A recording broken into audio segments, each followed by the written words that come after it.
Hello and welcome to this week's video, Backyard Bird Photography, Part 2, the North Carolina edition. And so this week we are here in the comfort of my own backyard photographing some birds, and I'm going to also talk about the different things that I have that helps make my backyard bird photography adventures enjoyable. So anyways, without further delay, let's get the Nikon Z6, the 70 to 200 millimeter lens, out into some action and get some bird photography underway. So one of the things you're absolutely going to want to have to help you with your backyard bird photography is a really good field guide. And I recommend the field guides by Stan Teklia. He is a naturalist and an award-winning wildlife photographer, and he makes these amazing field guides that are color-coded by the color of the bird. So if you see a gray bird, you go to the gray tab, or the yellow bird, you go to the yellow tab. These books are fantastic. He describes kind of their feeding habits, so if they are ground feeders or if they visit feeders, how they nest, if they need a nesting box or if they nest in trees.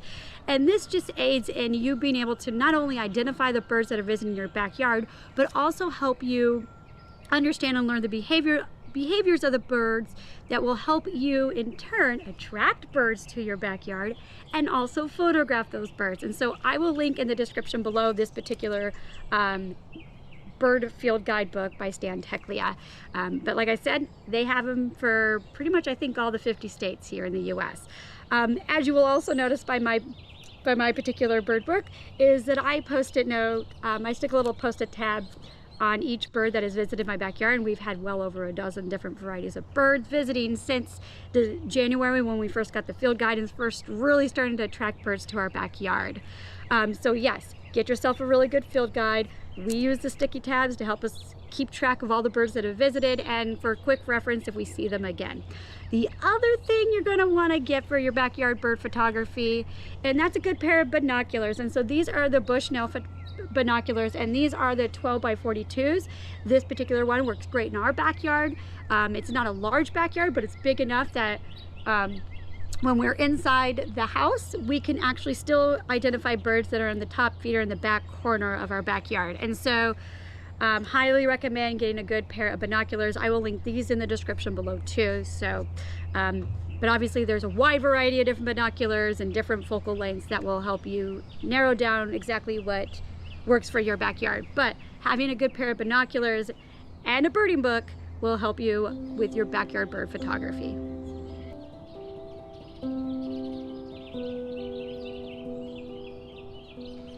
So now let's talk a little bit about the camera settings that I use for my own backyard bird photography.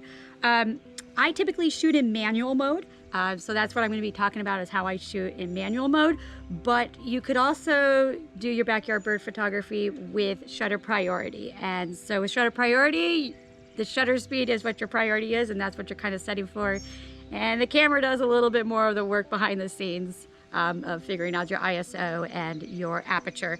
But I mainly photograph in manual mode for almost everything that I do. I very rarely ever use shutter priority or aperture priority. It's just not what I'm comfortable with doing, which is, I guess, a little strange because it takes a little bit more work. But with shooting in manual, the first thing that I focus on is the shutter speed. And so with your backyard birds, they're gonna be moving, zooming in and out of the scene quite frequently. So I use a higher shutter speed. So I will typically start around a thousandth of a second. Sometimes I'll go a little bit faster. Sometimes I will go just a smidge slower, like 800ths of a second, but I usually start with that shutter speed. So once I got my shutter speed nailed down, I then move on to my apertures. So I typically use a really wide aperture with my backyard bird photography, mainly because I want to be able to isolate the bird or the subject from the background and the foreground. There can be a lot of chaos if you're photographing the birds in the trees. There could be a lot of branches, and so if you use a wide aperture of like an f3.2, an f4, all the way down to like the f2.8, if your camera can go that low or that wide of an aperture, I kind of stick around with the more wide open apertures just to help. Some robins are going crazy over here to my left. I love birds. Sorry. So yes, so I use the wider aperture to isolate the background, to isolate the subject and separate it from its background. The next thing, after I set the shutter speed and my aperture, that's when I go to the ISO. And so the ISO is largely dependent upon the lighting situation in my backyard at that time. If it's early morning or if it's later in the afternoon, early evening when the sun's not in my backyard, I'm going to have to use a higher ISO. If it is broad day, if it's midday, really bright or sunny in the backyard, like right now, I don't know if you can see too well, but there's some shade and there's some sun. So if I was to photograph over here, I would probably have to use a little higher ISO. So like probably, I don't know, my best guess would probably be like an ISO, maybe 600, 640, something like that would probably be the ISO over here. But then when I'd go over to the sunny spot in my backyard, I'd have to drop that ISO to probably 100. And I may even have to, because of how sunny it is right now, in that sunny spot, probably also maybe have to use a circular polarizing filter or a neutral density filter. Or I can just use even faster shutter speed. So that's kind of how I focus. I start with the shutter speed, then I use the aperture, and then I fluctuate the ISO dependent upon my lighting needs. And then, if need be, I throw on the circular polarizing filter or a neutral density filter to help block some of that light to allow me to have the photos that I want with the wide open apertures. So those are the camera settings that I typically use here for my own backyard bird photography. So why don't we just jump in and do a little bit of bird photography now?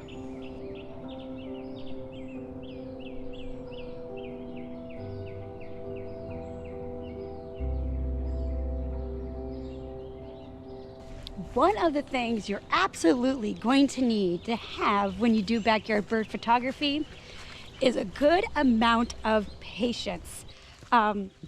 This is not a photography adventure where, oh, you can just go in, you snap a photo, and off you go. This is going to be a type of photography adventure where you're just going to need to have some patience. And so what I have in my backyard is several different spots where I can go and sit and relax to watch the birds. So in my own backyard, I have my patio down there, so I can sit out there in the mornings and then watch the birds, visit the different bird feeders, or my bluebird house that I have on the fence over that direction. Or I can come up to the top of my hill and sit down on this bench to watch the birds and stuff. And so it just gives me several different angles and vantage points to be able to watch the birds in my backyard. The other reason why you're going to want to have patience is you're going to want to learn your birds' behaviors in your backyards. If you sit there and you just kind of observe them for a while, you can see which trees do they go to. Does a cardinal jump to this tree typically and then go to the feeder and then back? So you might be able to photograph the birds and outside of just being on the feeders. Do they like to feed on the ground more? And then where at on the ground do they like to feed the most? So that way you can position yourself to take better bird photos. The other reason I like it is you can, if you have different vantage points, and you just kind of set up shop and you just can kind of watch and observe. I really like watching the bluebirds. They like to sit on the fence and then jump down onto the ground, and then they'll also visit my windows. They like to land on the screens, which is kind of annoying, but it's also kind of cute at the same time. I've had no bird casualties in my backyard, thankfully, from birds colliding with windows. But it's just kind of a lot of fun just to watch them and observe them, and then figure out when do you want to take the photos. So don't think that you have to take every single bird photo. Literally, there is a bird that just flew on the feeder behind me. That's so cool. See, if you just observe and you don't know it, they'll just come and visit the feeders and stuff. And so I will sometimes sit here on this and the birds will just jump right behind me and start eating the food there, jumping on the fences behind me. So if you just kind of integrate yourself into your environment and you just sit there and you just take your time, that's when you're going to get better photos. Let's just sit down and take some photos of some birds.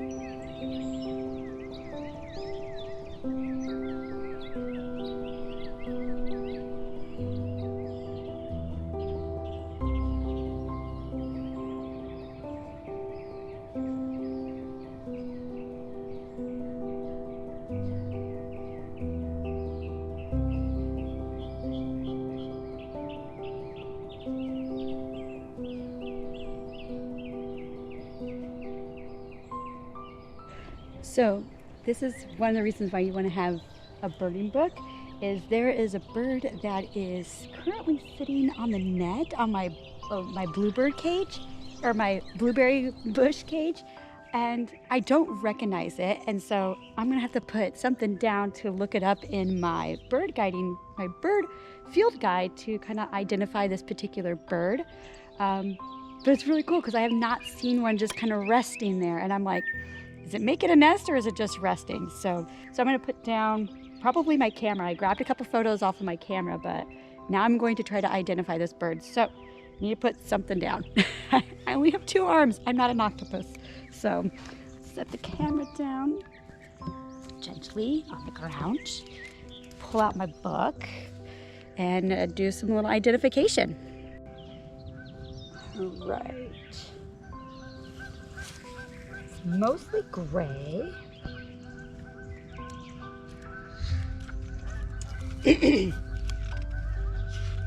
Those are the Canadian geese.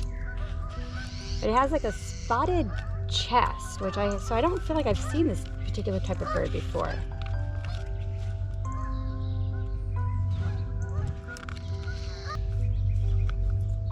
It's not the gray catbird.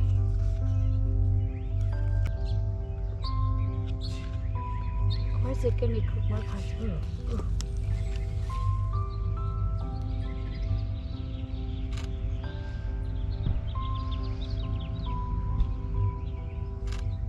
Oh, I think actually it was a mockingbird. I just haven't seen it in this particular way. It just stood up. I think it was a mockingbird, which also just, another mockingbird flew that way. I have lots of mockingbirds in my backyard. The other most popular bird in my backyard too is the mourning doves, and then quite a few bluebirds, robins, a variety of different finches, obviously the bluebirds, some cardinals. I don't see cardinals as frequently, although I'm seeing them a little bit more frequently this past week. And then I have seen a red-shouldered hawk in my backyard. Obviously there was no other birds around when the red-shouldered hawk was sitting on my fence post, but that was pretty cool. But yeah, so I guess that bird that was sitting on my thing was in fact a mockingbird. I just hadn't been able to really see the belly as well as I could as it was sitting down, so that was kind of cool. You can hear the mockingbirds right now too. They're pretty loud. Anyways, let's walk around and do a little bit more bird photos.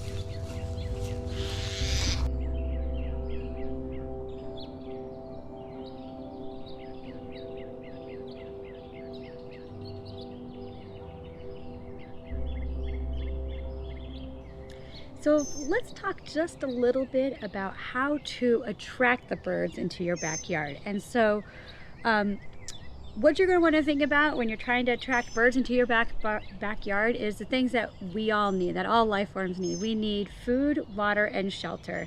And so that's what you want to think about with the birds. And so let's start with the shelter first. So with shelter, if you're lucky enough and you have some mature trees in your backyard, awesome, fantastic. Those are great shelters for most varieties of birds. Some birds do nest in the ground, towards the ground, and so they use like large bushes and shrubs or overgrown vegetation for shelter. So do a little bit of research about the kind of birds that visit your backyard and what kind of nesting habits they have.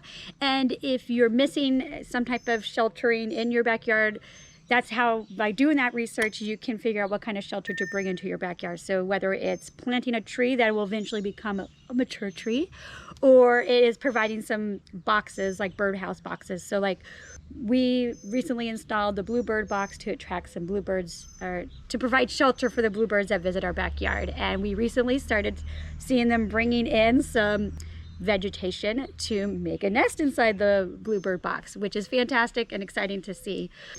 The other thing, water, that one can be actually really simple. If you're not lucky enough, like I'm not lucky enough, to have a pond or a creek or a lake in my backyard, a bird bath will do just fine. And so you need probably at least one bird bath because all animals need water, and birds need to drink, but they also need to wash off and stuff. And so if you provide a bird bath, they have a place that they can do that. The last thing that they need is food sources. And so bird feeders are obviously the easy choice to have into your backyard. There's such a wide variety of bird feeders, and so I recommend doing a little bit of research on what kind of bird food and what kind of feeders work for the birds that visit your backyard, and then having a variety. So we have a wide variety. We kind of have your tube feeders. We have a couple of those suit cake type of feeders, and then we also have a platform feeder. So we have a variety of different feeders to attract the different birds. And there are some birds that feed on the ground. And so one of the things I always do when I'm filling up my bird food is I kind of shake out some of the old food, so that way some of the seeds fall onto the ground for the birds that like to feed on the ground. The other thing to think about when you're trying to attract birds into your backyard, especially from a food source standpoint, is flowers and other grasses and vegetation. Because if you plant some flowers, especially native flowers, I'm going to encourage you to go native on your plant sources here. You're going to attract insects and pollinators, which in turn is additional food source for the birds that visit your backyard.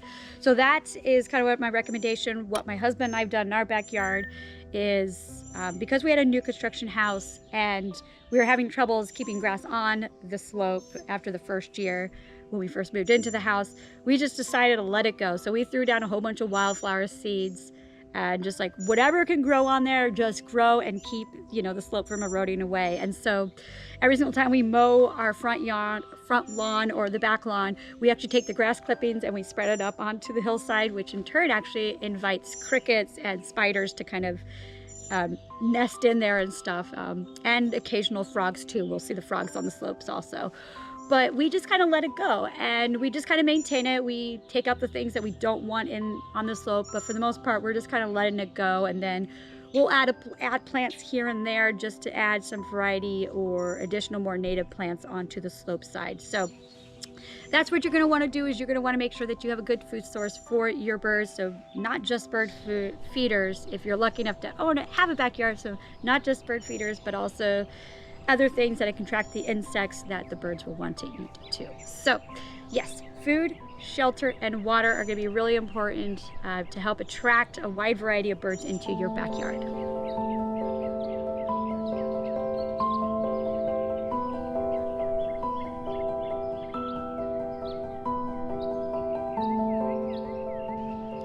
Thank you guys so much for watching this week's video on the backyard bird photography. I hope that you found the tools and the resources that I use for my own backyard bird photography helpful.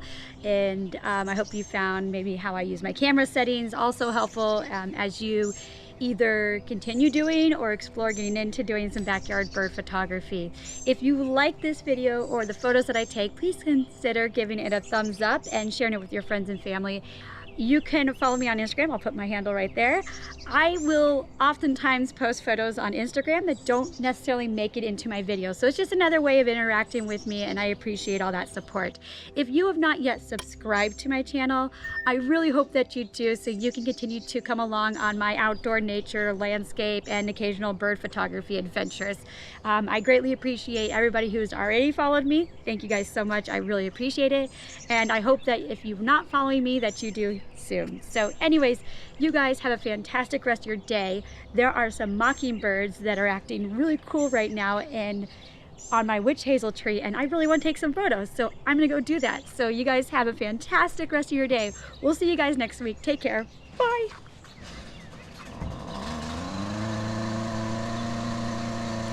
Perfect timing.